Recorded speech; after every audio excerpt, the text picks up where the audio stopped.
Previously, Dr. Stasis of Orcus, the anti-mutant organization, managed to get his hands on an autopsy report of Cyclops after an assault on the Orcus's mother mold facility. Soon after, human reporter Ben Urich received the tip, leading him to discover the secret of mutant resurrection. Between now and then, someone has erased Ben Urich's memory of resurrection.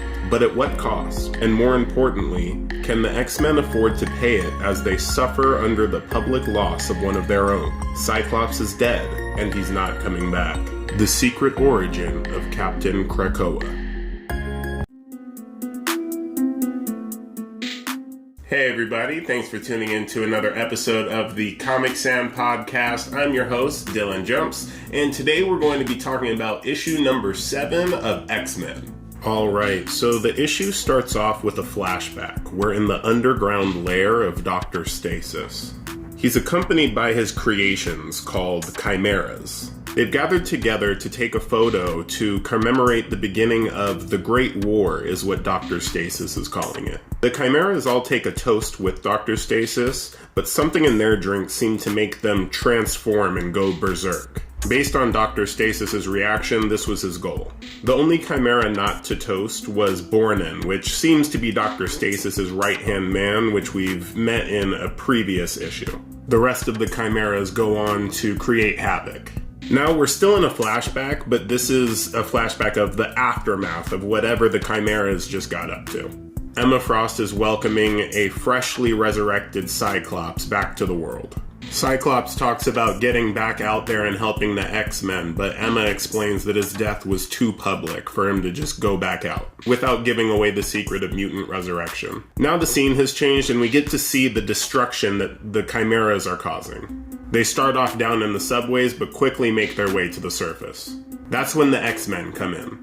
Looks like for this mission we've got Cyclops, Wolverine, Synch, and Sunfire. Sunfire makes a fire perimeter, and with all of the innocents out of the way, Cyclops just lets loose. The action with this issue is just awesome, starting with this panel right here.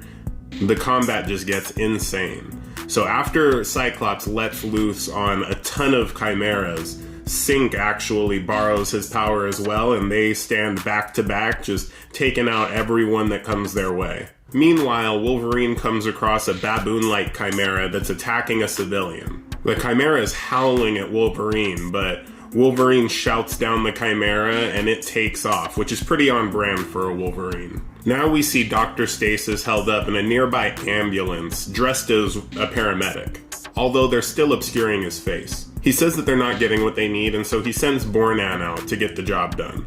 We see some more Chimeras terrorizing civilians, and that's when Sunfire shows up. Sunfire blasts the Chimeras with his firepower, but what he didn't know was that they were genetically modified to have a flammable serum pumping through their blood. So even though he didn't hit them that hard, it causes a major explosion.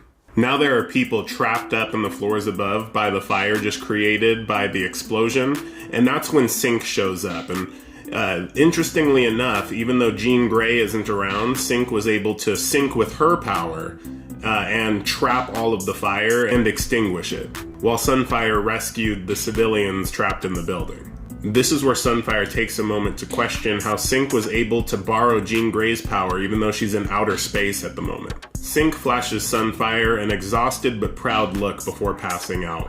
This is when Bornen shows up on the scene and he actually snatches a baby out of its stroller. And that's when Cyclops shows up to pretty much say, nope, give that baby back. Bornen tosses the baby, forcing Cyclops to run in and catch him. As Cyclops catches the baby though, you can see Bornen in the background and it doesn't look like he was up to anything good. Cyclops lands and the baby is unharmed, but unfortunately the same can't be said about Cyclops. You see that he was cut pretty badly by Bornen. Cyclops collapses and Bornen disappears into an alleyway as an ambulance shows up. The paramedic gets out of the ambulance and it looks like Cyclops might be saved, but then it's revealed that the paramedic is Dr. Stasis and he's just come to finish the job. As Cyclops is now dying, Dr. Stasis whispers something into his ear to test whether or not he'll be able to remember it when he comes back from resurrection. We have no clue what he whispers.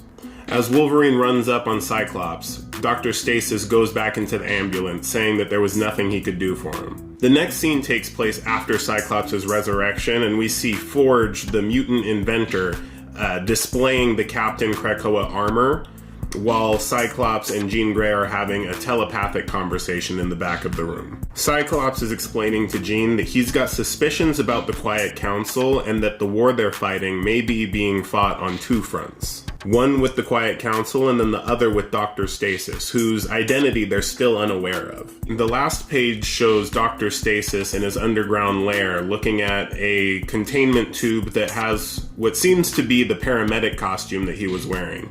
He's also got some reptilian creatures with him, which I'm assuming are going to be what he uses to make his next batch of chimeras. And that is how this issue ends. I am both excited and curious to see where this story goes. I'm not sure if the last page was supposed to be a big reveal because I thought it was already clear who the paramedic was when he killed Cyclops, but maybe there's some more significance as to why he's holding on to the paramedic outfit or costume, uniform, whatever you want to call it. I'm actually a bit behind on the X-Men series, and I've got 2 issues that I have, but I have not read yet, so I'm excited to see what happens in those. I believe one of the issues is actually going to cover Jean Grey's team's trip to space and Game World, if you'll remember from previous issues, that they were planning on going to Game World to meet Cordyceps Jones, who is the creature entity that has been sending different contenders to try and wipe out the human race. So we'll see what happens in these next issues. Like I said, I'm really excited, and like always, thanks for watching and keep on keeping on.